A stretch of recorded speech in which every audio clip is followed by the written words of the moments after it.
Class 11-এর first সেমিস্টারের ইংরেজি পরীক্ষাতে আমরা জানি 40 মার্কের এমসিকিউ প্রশ্ন হবে, 75 মিনিট সময় ওএমআর শিটে পরীক্ষা দিতে হবে।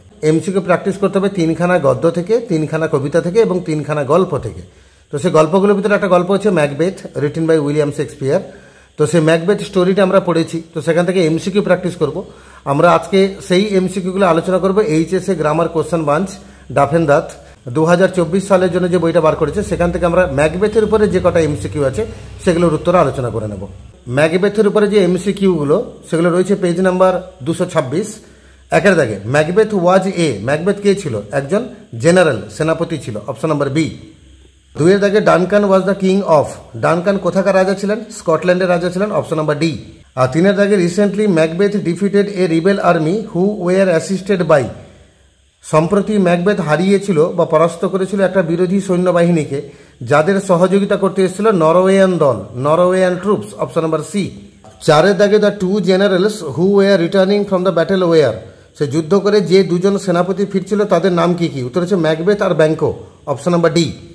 পাঁচের দাগে fair is foul and foul is fair was sung by, এটা ইনভার্টেড কমার মধ্যে সে গানের লাইনটা দিয়েছে, এটা গাইছিল কারা? সে তিনজন ডাইনি গাইছিল, দ্য থ্রি উইচেস। ছয়ের দাগে Macbeth was saluted as thane of Cawdor by, ম্যাকবেথকে থেন অফ কডর এই নামে স্যালিউট করেছিল কে? উত্তর হচ্ছে সেকেন্ড ডাইনি, দ্বিতীয় ডাইনি, অপশন নাম্বার বি। প্রথম ডাইনি কিন্তু ম্যাকবেথকে থেন অফ গ্লামিস বলেছিল, আর সেকেন্ড ডাইনি সে কিন্তু ম্যাকবেথকে থেন অফ কডর বলেছিল। সাথে দাগে the third witch said that Macbeth will be, আর 3 নম্বর যে ডাইনিটা সে ম্যাকবেথকে বলেছিল যে ম্যাকবেথ নাকি ভবিষ্যতে স্কটল্যান্ডের রাজা হবে, future king of Scotland, option number A. 8-এর দাগে দ্য উইচেস প্রফেসিড অ্যাবাউট, এই ডাইনিরা ভবিষ্যৎবাণী করেছিল কার কার সম্পর্কে? ম্যাকবেথের সম্পর্কে করেছিল, আর ব্যাঙ্কোর সম্পর্কেও করেছিল, তাহলে both Macbeth and Banquo, option number C. 9-এর দাগে the weird sisters told Banquo that, সেই ডাইনি বোনেরা ব্যাঙ্কোকে বলেছিল যে his successors would be the king, বলেছিল যে ব্যাঙ্কোর বংশধরেরা রাজা হবে। 10-এর দাগে certain envoys were empowered to confer the title dash upon Macbeth, মানে নির্দিষ্ট কিছু সংবাদবাহকরা ছুটে এসেছিল ম্যাকবেথের উপরে একটা সংবাদ শোনানোর জন্য যে ম্যাকবেথকে নাকি থেন অফ কডর বানানো হয়েছে, থেন অফ কডর এই টাইটেলটা শোনানোর জন্য এসেছিল। আচ্ছা, যে ওই সংবাদবাহক দুজন এসেছিল এখানে নাম তো বলেনি, তোমরা গল্পটা নিশ্চয়ই পড়েছ, তো যারা পড়েছ সেই সংবাদবাহক দুজনের নাম কি কি ছিল? যাদের যাদের মনে আছে বা যারা গল্পটা পড়েছ তোমরা অবশ্যই কমেন্ট করে আমাকে জানাবে সেই এনভয়েজ দুজন এসেছিল সেই দুজনের নাম কি কি, তাহলে তোমরা কমেন্ট করে অবশ্যই জানাবে।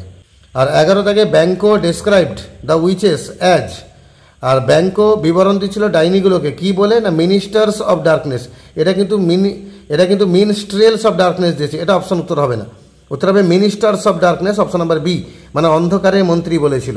12 দাগে Macbeth share about the prophecies of the witches with, Macbeth এই ডাইনিদের ভবিষ্যৎবাণীটাকে শেয়ার করেছিল কার সাথে? তার স্ত্রী লেডি ম্যাকবেথের সাথে, অপশন নাম্বার সি। 13 দাগে the two sons of Duncan were, ডানকানের দুজন ছেলের নাম কি কি? ম্যালকম আর ডোনাল্ড বেন, ম্যালকম আর ডোনাল্ড বেন, এখানে ম্যালকম বানানটাও ভুল দিয়েছে, অ্যাকচুয়ালি এল হবে না, Malcolm and Donalbain, option number D. আর 14 দাগে Duncan came to visit Macbeth's castle with, Duncan যে ম্যাকবেথের দুর্গে এসেছিলেন কাকে কাকে সাথে নিয়ে এসেছিলেন?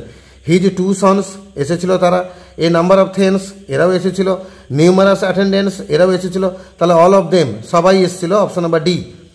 15 দাগে the name of Macbeth's castle was, আর ম্যাকবেথের দুর্গের নাম কি? উত্তর হচ্ছে ইনভারনেস, অপশন নাম্বার বি।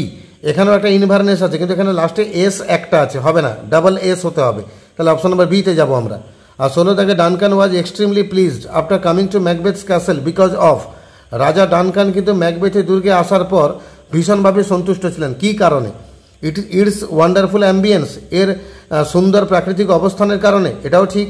আবার the attention of the respect of the hostess of lady Macbeth, মানে লেডি ম্যাকবেথ যে ওদিন অতিথি সেবিকা ছিল তার যে অ্যাটেনশন, নজর, তার যে অতিথি সেবা, এগুলোর দ্বারা, এই দুটো অপশানই ঠিক, আমরা সি অপশানে যাব, বোথ এ অ্যান্ড বি।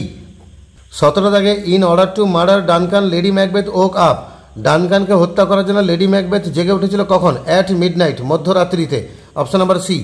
18 দাগে according to dash Macbeth's nature is too full of milk of human kindness, কার কথা অনুযায়ী ম্যাকবেথের যে স্বভাবটা তার মধ্যে মানব দরদ ভরে রয়েছে, এটা কার কথা অনুযায়ী? উত্তর হচ্ছে লেডি ম্যাকবেথের কথা অনুযায়ী, অপশন নাম্বার সি, সে তার স্বামীর সংকল্পকে সন্দেহ করছিল। 19 দাগে Lady Macbeth could not kill Duncan because, Lady Macbeth ডানকানকে মারতে পারল না কেন মারতে পারলো না? কারণ যখন ডানকান ঘুমিয়েছিলেন, ডানকানের মুখটাকে তার নিজের বাবার মুখের মতো দেখতে লাগছিল।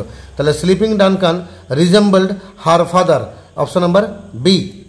20 দাগে according to Macbeth he could not kill Duncan because, আর ম্যাকবেথের মতে ম্যাকবেথ নিজে ডানকানকে হত্যা করতে পারবে না। কারণ কি না, ডানকান তার আত্মীয় একজন, আবার ডানকান একজন নম্র ভদ্র শান্ত রাজা, তার সঙ্গে ডানকান ছিলেন সেদিন ওই বাড়িতে গেস্ট, ফলে তাকে মারা যাবে না। তাই এখানে 3টা অপশানই ঠিক। আমরা ডি অপশানে যাব, all of these, option number D. 21 দাগে Macbeth went to kill Duncan with a, Macbeth ডানকানকে মারতে গেছিল কি নিয়ে? হাতে একটা ড্যাগার নিয়ে গেছিল, অপশন নাম্বার এ। 22 দাগে Macbeth kill Duncan with single stroke of his dagger, Macbeth কিন্তু ডানকানকে হত্যা করেছিল তার ড্যাগারের বা ছুরির একটা কোপেই মেরেছিল, তাই সিঙ্গেল স্ট্রোক উত্তর হবে অপশন নাম্বার এ। 23 দাগে after murdering Duncan Macbeth could not pronounce the word amen, ডানকানকে হত্যা করার পর ম্যাকবেথ কিন্তু আমিন শব্দটা উচ্চারণ করতে পারেনি, অপশন নাম্বার সি আমিন। 24 দাগে Malcolm and Donalbain fled to dash and dash respectively, Malcolm কোথায় পালিয়ে গেছিল আর ডোনাল্ড বেন কোথায় পালিয়ে গেছিল? ম্যালকম গেছিল ইংল্যান্ডে এবং ডোনাল্ড বেন গেছিল আয়ারল্যান্ডে, তাহলে England and Ireland, option number D. আর 25 দাগে Macbeth appointed some hired assassins to kill dash, Macbeth কিছু ভাড়াটে গুন্ডা হত্যাকারীকে নিয়োগ করেছিল কাকে মারার জন্য? ব্যাঙ্কো এবং ব্যাঙ্কোর ছেলে ফ্লিয়ান্সকে, অপশন নাম্বার সিতে যাব, ব্যাঙ্কো অ্যান্ড ফ্লিয়ান্স। 26 দাগে in the banquet scene only Macbeth could find, সে ভোজন সভার যে দৃশ্যটা, ব্যাঙ্কুয়েট যে সিনটা, সেখানে ম্যাকবেথ শুধুমাত্র একাই দেখতে পাচ্ছিল যে তার সিটটা দখল করে চেয়ারে বসে আছে। তো ম্যাকবেথ কি দেখতে পাচ্ছিল? দ্য ঘোস্ট অফ ব্যাঙ্কো, ব্যাঙ্কোর ভূতকে দেখতে পাচ্ছিল, অপশন নাম্বার সি। 27 দাগে Lady Macbeth dismissed the banquet excusing, Lady Macbeth এই ব্যাঙ্কুয়েট মানে ভোজন সভাটাকে শেষ করলো, অতিথিদেরকে ছেড়ে দিল, তাদেরকে সেদিন চলে যেতে বললো। কি অজুহাত দিয়েছিল? ইনফার্মিটি অফ ম্যাকবেথ, মানে ম্যাকবেথের শরীরটা খারাপ করছে এটা বলে ছেড়ে দিয়েছিল, নাহলে কিন্তু সেই দিন গোপন কথাটা বাইরে চলে আসতো যে ম্যাকবেথ নিজে ডানকানকে হত্যা করেছিল, কারণ ম্যাকবেথ সেদিন চোখে ভ্রম দেখছিল আর ব্যাঙ্কোর ভূত দেখতে পাচ্ছিল। তাই লেডি ম্যাকবেথ আপাতত এই অজুহাতটা দিয়ে সমস্ত গেস্টকে সেদিন আপাতত বাড়ি থেকে ছেড়ে দিয়েছিল। 28 দাগে the first spirit warned Macbeth about, প্রথমজন ডাইনি সে ম্যাকবেথকে সতর্ক করে দিয়েছিল, কার কাছ থেকে? ম্যাকডাফের কাছ থেকে, তাকে বলেছিল যে তুমি একজন মানুষের কাছ থেকে সাবধানে থাকবে, আর সেই লোকটা হচ্ছে ম্যাকডাফ। 29 দাগে the second spirit advised Macbeth to be, দ্বিতীয় ডাইনি ম্যাকবেথকে হতে বলেছিল বোল্ড মানে সাহসী, ব্লাডি মানে রক্তিম, রেজলিউট মানে সংকল্পপরায়ণ, এই সবকটাই হতে বলেছিল। তাই আমরা ডি অপশনে যাব, অল অফ দিজ।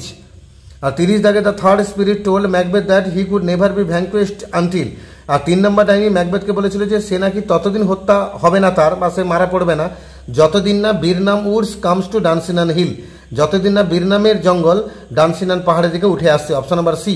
আর 31 দাগে Macduff fled to England to, Macduff কিন্তু ইংল্যান্ডে পালিয়ে গেছিল কি করতে? না join the army of Malcolm, ম্যালকমের আর্মিতে জয়েন করবে বলে, অপশন নাম্বার বি।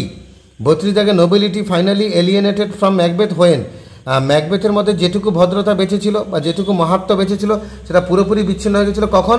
না যখন ম্যাকবেথ গিয়ে ম্যাকডাফের বউ বাচ্চাকে হত্যা করে এসেছিল, option number D. Macbeth killed Macduff's wife and children, option number D. এবং এই ঘটনার পরে কিন্তু গোটা স্কটল্যান্ডবাসী ম্যাকবেথকে ঘৃণা করতে শুরু করে। 33 দাগে Macbeth started to envy the peaceful condition of Duncan, Macbeth কিন্তু অ্যাকচুয়ালি ডানকানের যে শান্তিপূর্ণ অবস্থা তার সে হিংসা করছিল, মানে ম্যাকবেথ মনে করছিল যে ডানকান যখন রাজা ছিলেন তিনি অনেক শান্তিতে ছিলেন, আর এখন আমি রাজা কিন্তু আমি অশান্তিতে আছি, বরং আমার থেকে অনেক শান্তিপূর্ণ রাজা ডানকান ছিলেন। এইভাবে যে ডানকান কবরের ভিতরে শুয়ে আছেন সেই ডানকানের হিংসা করছিল ম্যাকবেথ। 34 দাগে লেডি ম্যাকবেথ সাফার ফ্রম, আর লেডি ম্যাকবেথ কিসে ভুগছিল? মানে উত্তর হবে সমনাম্বুলিজম, মানে নিজের প্রতি অপমান ঘৃণা, এবং এই কারণে লেডি ম্যাকবেথ কিন্তু আত্মহত্যা করেছিল, তাই সমনাম্বুলিজম উত্তর হবে অপশন নাম্বার সি। 35 দাগে finally Macbeth started to doubt the dash sayings of the spirits, অবশেষে ম্যাকবেথ কিন্তু সন্দেহ করতে শুরু করে the equivocal sayings of the spirit, option number C. আর 36 দাগে Macbeth defeated all with whom he fought until he faced Macduff, option number A. মানে ম্যাকডাফের সঙ্গে মুখোমুখি হওয়ার আগে পর্যন্ত ম্যাকবেথের সামনে যারাই আসছিল ম্যাকবেথ তাদেরকে কিন্তু যুদ্ধে হারিয়ে দিচ্ছিল। 37 দাগে ম্যাকবেথ রিফিউজ টু লিভ, আর ম্যাকবেথ কিন্তু ড্যাশভাবে বেঁচে থাকতে চায়নি, কিভাবে? না to kiss the ground before young Malcolm feet, সে বাচ্চা ম্যালকম রাজা হবে আর তার সামনে তার পদচুম্বন করতে হবে, এরকম জীবনযাপন করতে কিন্তু ম্যাকবেথ চায়নি, অপশন নাম্বার সি। 38 দাগে Macbeth was overpowered by, আর ম্যাকবেথের উপর চড়াও হলো কে? উত্তর হবে ম্যাকডাফ, অপশন নাম্বার সি। আর 39 দাগে the young and lawful new king was, সে বাচ্চা বয়স কম বয়সী এবং আইনসঙ্গত নতুন রাজা কে হলো? উত্তর হচ্ছে ম্যালকম, রাজার বড় ছেলে, অপশন নাম্বার ডি।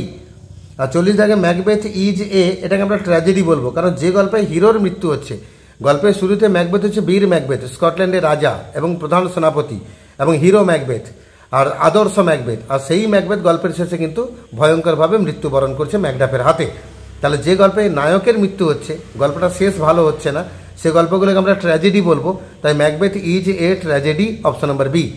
এইভাবে 40খানা এমসিকিউ ছিল, খুব দারুণ দারুণ এমসিকিউ। এই 40খানা এমসিকিউ রেডি করে না, তোমরা অনেকটা সুনিশ্চিত থাকতে পারবে ফার্স্ট সেমিস্টারের পরীক্ষায় ম্যাকবেথ থেকে যে এমসিকিউগুলো আসবে তোমরা অনায়াসে উত্তর করতে পারবে। এছাড়াও ম্যাকবেথ কেন, তোমার 3খানা গদ্য বলো, 3খানা কবিতা বলো, অন্যান্য গল্প বলো, সেগুলোর এমসিকিউ, গ্রামার বা অন্যান্য যে ধরনের এমসিকিউ হতে পারে সমস্ত আলোচনা ভিডিও, প্র্যাকটিস করে দেওয়ার ভিডিও আমার চ্যানেলে আপলোড করা আছে। ভিজিট করো, প্লেলিস্টকে ক্লিক করো এবং ক্লাস 11-এর ভিডিও বার করো। তোমাদের প্রয়োজনীয় সমস্ত ভিডিও তোমরা সেখানে পেতে থাকবে।